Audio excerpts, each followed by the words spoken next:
Hello, Delia. Welcome to Tea Talks. Hi, Belinda. Did you bring tea with you today? I know. I've got coffee. Here we go. Coffee drinker. I have to have my 2 cups of coffee first thing in the morning. I can't function. You are the program lead for fashion design, MA fashion design, and I wanted to know when did you realise that you wanted to work in fashion? Oh, when I was 9, probably, like forever. I think when I was younger, so when I was about 9, I wanted to be either a fashion designer or a midwife. Okay. Because I was obsessed with babies. Or a very fashionable with midwife. Yeah, exactly.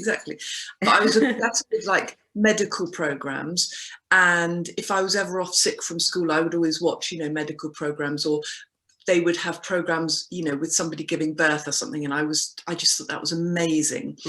And until I was 18, I was half and half. Do I go to art school or do I go to nursing school?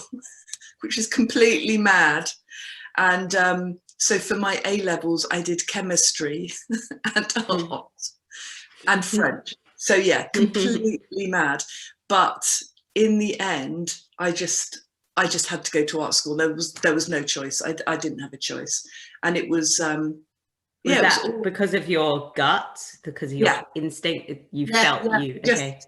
There was nothing else and I could do. And I thought, and actually when I applied, because you do a foundation year and then you apply to university, I applied to university and I was thinking, oh, shall I do textiles, because fashion design is so competitive, and I was a bit worried, and I really thought about that. And then I thought, no, I can't. I can only do fashion design. That's all that's all I've ever wanted to do. It's all I've done. It was weird, really. So, so yeah, I did that. And then I think I've been quite fortunate because, so I was at university in the 80s, which was amazing. I loved the 80s. And when you're not aware of it, but actually when I look back, I think, oh, so lucky, no computers, really cool. Like, it was just amazing.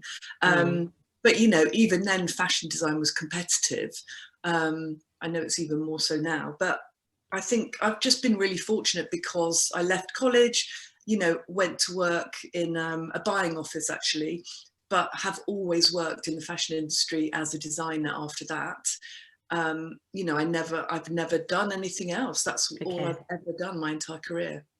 And what brands have you worked for? I mean, was your role fashion designer, or did you have other roles? I started in a company called E-Town, which I don't think even exists anymore. I remember that store. Huh? I remember E-Town. Yeah. So I started there.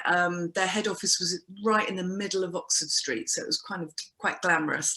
And I started as a buyer's assistant, and it was great actually because, as I said, it was kind of in the 80s. Everything was quite glamorous, and the fashion business was just very different to how it is now.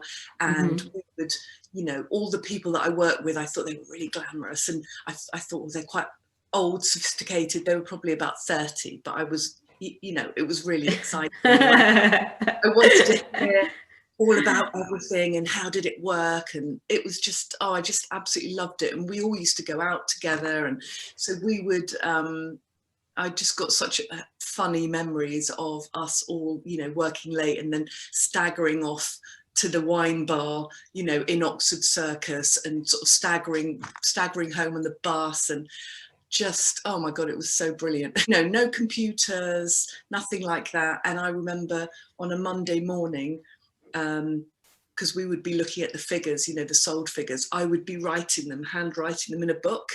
So literally every Monday morning, it's like, you're just writing the figures.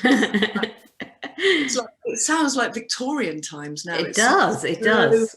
Crazily old-fashioned, but yeah, we didn't have computers. Then so it's a lot more personable. Yeah, I suppose you had nothing to compare it to. So I didn't know.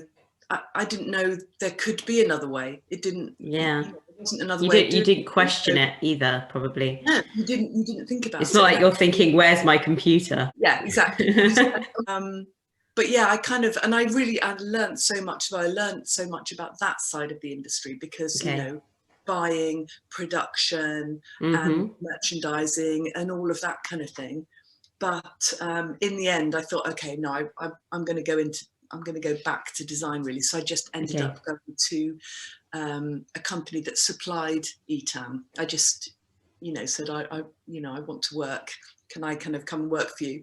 And so yeah, sort of ended up doing that, and then going to Marks and Spencer's, and I worked there for quite a while, and Planet, East, lots of different high street brands. So yeah, went from designer to junior to senior, and lots of traveling.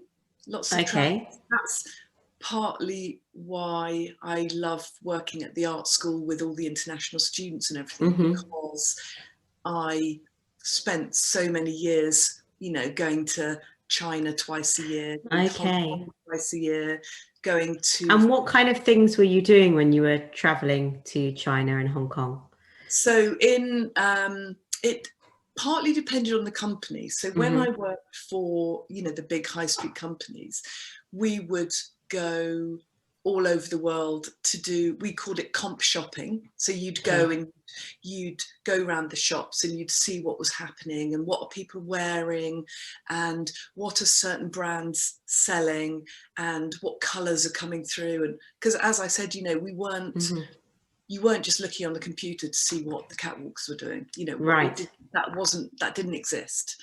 And so when I worked for Marks and Spencer's, we would get these big sort of magazines called Collezioni, and they would have all the photographs of the collections and you'd sort of go through them. But things were a lot slower. So you would, we would go to New York and sort of see what people were wearing and see what certain brands that we liked were doing. And you'd sort of say, it sounds like a lot of fun, going to New York. What are people wearing? Going into the shops. What are they buying?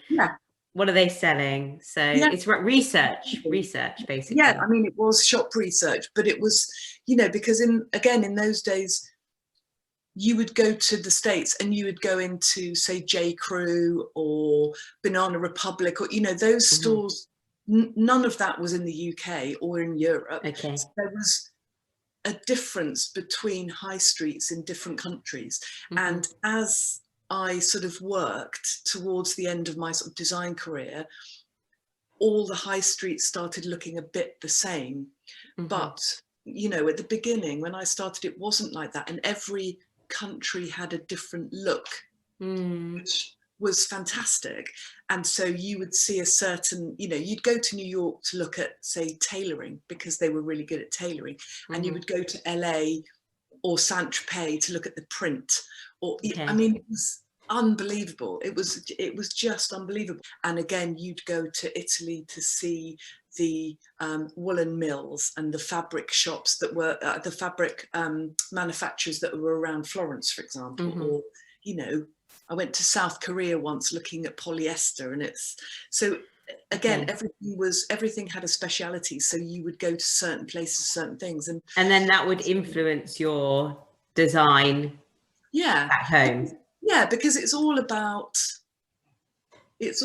doing research, but it's about communication, isn't it? And it's about you would go and see the fabric manufacturers, because they produce fabric before you start to think about what the fashion will be, because obviously you need the fabric to make the fashion to put in the shops. So you would go to them and say, okay, what's new, what are you looking at, what are people asking for? And yeah, it was just really exciting. It was just all about talking and exchanging ideas, and okay, what's coming in, and what technologies are coming in, and what are the latest things, and who's looking at, what's Dior looking at? Oh, are they, it was all that kind of stuff. And then you'd be looking at the print houses. So you'd be going to look at fabrics, and we would have, and I think it still happens now. So the print designers, they would work in a different way. So they are all at home, like doing their prints, and they send off these sort of square bits of fabric painted and paintings,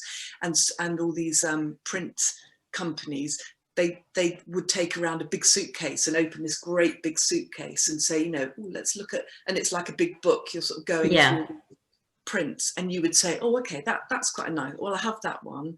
And you would buy a print, and you would then own that as a company. So Delias, for example, would own a particular flower print from that designer, and so they couldn't sell it to anybody else. You know, so it was things like that. So you were always, and yet nowadays you go into the high street, and is it just me, or do you see this a very like almost the identical print? Yeah, because when, you know, like we would, for example, you'd go to Tokyo and you'd buy things in Tokyo, you'd buy garments and samples, and you'd bring them back, and you'd design something around, you know, what you'd bought.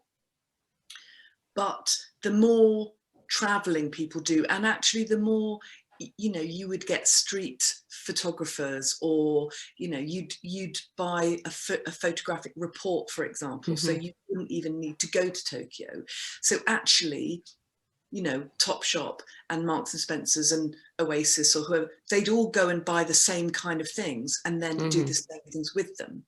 And, or you would work with a manufacturer. So, you know, when I used to go to Hong Kong and China, that was to go to see factories, and you would work with a company, and you would do the designs, you'd send them the drawings, and then you'd go out, you know, a few weeks later, a few months later, and they would have all the samples, and you'd work with them on a range. What you would find is that the factories you worked with all the other high street brands. And so yes, this is what I was saying before, is that it started to become that you would go to high street and every shop would have the same things in it, because they were buying things from the same factories. With the computer, so obviously then you can look at a catwalk show this as it's happening, and so it means that everyone looks at the catwalk shows as they're happening. So it means that Zara can have, you know, a Burberry coat before it's even in Burberry. Yeah. And so that started to happen. It's become so fast that and so accessible that there aren't these kind of, so much as these private, especially with the high streets anyway, private deals going on where you have that specific fabric and nobody else. Actually, I think unless a brand has a very strong identity, they are just not going to survive. I just wondered, you know, obviously you run the annual sustainability forum at WSA, and talking about sustainability, I'm wondered, after you've worked so long for high street brands, did that initiate your interest in sustainability? Actually, I think it was probably beforehand, because when I was a teenager, you know, we had no money, and, you know, we didn't really have access to well, there was no fast fashion, but we didn't have access to that kind of stuff. And so I grew up, you know, wearing vintage, or it was just secondhand when I was 18. It wasn't called vintage. You know, it's only a few years later it's called vintage, and it's become something else. But actually, when I was 18, sort of 16, 17, 18, you know, 20, we were wearing vintage because it was a statement, and we could afford it. And so I used to wear like men's suits and waistcoats, and, you know, and it was, you sort of made your own fashion in a way. And I would make clothes, and I would, you know, we would go to like jumble sales and just buy things and cut them up. We were just really creative, because I think a lot of it was just, we didn't have money, because you know, my mum doesn't throw anything away. She used to make our clothes, and we didn't have much, so we understood that everything was precious. And I think I've just always felt that way, really. Thinking about then sustainability, do you think that the fashion industry is making a genuine effort to be sustainable, or is it just fashionable to be sustainable? Well, this is a really interesting question. So when I worked at Marks and Spencer's, what I found really interesting was that the way the brand presented itself, quality and care, and what I realized from working there was it wasn't talk, it was genuinely the brand identity. And that made a really big impression on me, actually, because you'd go to a factory and, they were very clear, no child labor. They would have, it would always be regular checks, quality checks. We as designers, we would be going around the factories and looking at people working, so all of that, you knew exactly where things were made, how they were made, who they, you could see the people physically making things. And so all of that actually had a really big impression on me. And because I think that the most people that don't have that access to see that, they're just buying things and, maybe they don't realize that there's a reality there. There is actually potentially a child making that or bad working conditions. And I think going there and experiencing it and looking at people, you do have more care, you do have more understanding about where that garment has come from and who's made it. And because I think that one of the things about looking at sustainability, and one of the things that I talk about, when I do lectures and things, is the fact that the consumer and the producer are kept apart. And I think a lot of brands, it is in their interest, it's good for them to keep these things apart, because if you could see exactly who made, how it was made, your garment, when you buy it, it possibly influence what you decide. So I think and it works the other way as well, because for the person making the garment to not really see what our lifestyle, like how privileged we are, is better, for the brand or for the company. So I think a lot of companies have an interest in keeping those things apart, because once you see the whole picture, it can influence you. And I do understand that, because it's such a complicated issue. So, I think you have to understand that we at university, any student that comes to university is already privileged. We're all so privileged as well, that I think that it's easy to forget that if someone only has a few pounds and they want to buy a t-shirt that costs £2, like, who are we to say, no, you can't do that because it wasn't made properly? It's like, how, who are we to say that? So I think I try and look at the subject from a very wide point of view, because I think it's really easy to say, oh, well, I only buy X, or I only do this. But a lot of that comes from privilege. I think that, again, the other thing I find difficult is when people try to blame the consumer. Oh, well, if you want it for £2, well, it's you, it's and that kind of finger pointing. And I really hate that as well, because I think, just if we were given better choices, then we would make better choices. And I think you can't blame the consumer for buying something that's, here is a t-shirt for £2. Well, how can you blame the consumer for saying, oh, thank you, I'll have that? Because actually, I feel we need more legislation, more rules, more laws to actually help. Because not everyone has the knowledge about where these things come from. So you can't necessarily blame the consumer. Definitely not. And I've been although if a consumer was educated in sustainability, had money, and then chose to anyway, then that's different. But it would be very, very difficult to look at that from an individual point of view, whereas a brand obviously has the knowledge of how things are made, and they can be more sustainable if they choose to be. How can we do better? How can brands do better?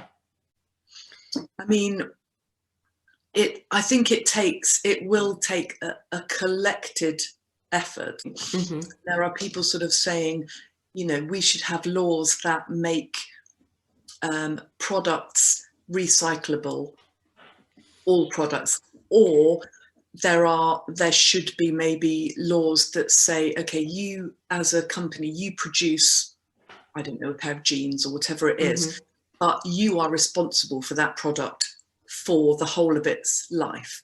Okay. And when the consumer is finished with it, then you take it back and you disassemble it and you do something with it. And, you know, so things like that, where you have, you know, we talk about this circular economy. Okay.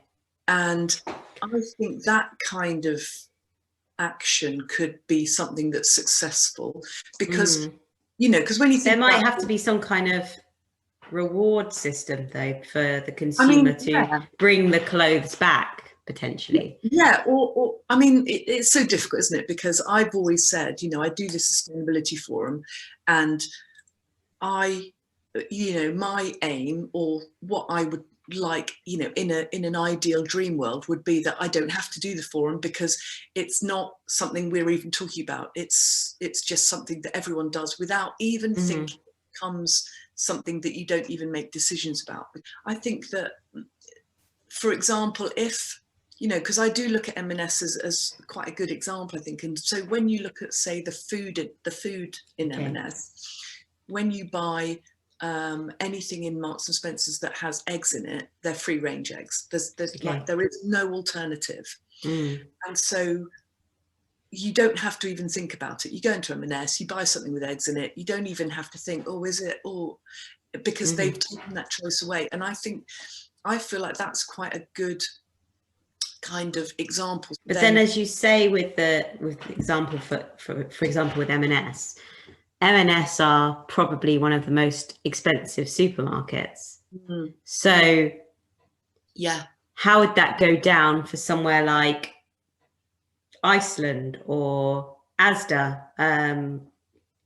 You know, those sorts of supermarkets. You're thinking, you know, that sandwich is more expensive. You know, I think the issue is, how would it work on the lower scale?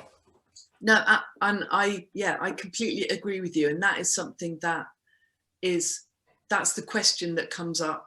And that's the thing that's so difficult. The amount of money those corporations have, those companies make for their shareholders and for their, you know, chairman and whatever. You know what, if they are saying, okay, we want to sell a t-shirt for £1, or we want to sell a sandwich for 50p, or, you know, then you say, okay, well, because their answer is always, oh, well, we're giving the consumer choice. It's what the consumer wants. So I kind of thought, well, okay, then why don't you have not almost like a green tax, but it's almost like the opposite. So if you want to be unsustainable, then you pay more tax. Okay. You're still giving people a choice, but you know, you're paying a bit more to us, you know, to the government for it. And if you want to be greener, then, you know, you pay less tax. So it's almost like a reverse green tax. And I think that where, you know, something like that could level the playing field. I mean, I don't think it'll ever happen, because, well, you know, you say that, but then I thought of the sugar tax. Yeah, which, okay, it's not the same as necessarily environmental sustainability issues, but they've, you know, in a way, they're punishing for the eating unhealthily, which has health issues in itself. So it's not impossible. It's not an idea that's not unheard of. So in terms of your course at WSA, do you teach the students about these issues, and does that influence their work, the course? So again, that's something that it's quite difficult in a way, because I'm running a master's program. And the point of a master's program is mastery, you know, it's mastering your subject. And so the students come to us with their own background, and it's not a program like a BA where you're teaching them for several years, and it's a bit more working together with the students. Okay. But so I wouldn't force them to be sustainable or anything like that, but I mean, first of all, I'm trying to build the reputation that, if you're interested in sustainability, come to us. And I'm definitely seeing applications where students are interested. So that's amazing. Okay. And then it is something that I talk about in general. And I mean, for me, that is good design, is being sustainable and being responsible. In the first semester, we do a project called the White Project, which is a zero waste project. Okay. And we use a material called Tyvek, which is recyclable. It's quite cheap. It's not a normal fashion fabric. It's fabulous. It's a bit like a washable paper. Okay. And actually they make hazmat suits, so it's obviously everyone knows the fabric now, and so we use that with the students, and they can use as much as they want. They can use 5 meters, 10, 3, doesn't matter what they use. They have to use the whole thing. They cannot waste or get rid of a single thing. So if they cut something out, they have to use that. And so that project, which is it's a brilliant project, and because it's white, it means that they really have to think of the design, what's the design of this garment, and it becomes an exhibition as well. So it's a brilliant project. But so that's already teaching them. I mean, the first project is about zero waste, and that kind of sets the tone really for. Yeah, but also it's about, what's really lovely about it is you're working in a slightly different way. Because it's zero waste, you can't just draw, you can't just design and draw, because when you're drawing, there is generally waste when you make a pattern. So they have to work in a different way. They have to actually get the paper, get the fabric and drape it on the stand or turn it, have a look at it. And also when I introduce the project, I talk about, I mean, obviously the first clothing that was ever worn would have just been square bits of fabric, wrapped around you, and animals, whatever. So when you think about, or kimonos, we talk about kimonos a lot as well, or fishermen's trousers, those kind of garments that are made, they are just automatically made with no waste. And so as they're making and working with their hands, I'm, hoping it's all going in there. So, and actually some of them, because after that they do their final major project and they spend quite a long time doing that. Some of them do okay, I'm going to go zero waste, or I'm going to look at sustainability. So it definitely does come through a little bit. Yeah. Okay, Delia, thank you so much. It's been really, really lovely to talk to you about this. Thank you. Thank you.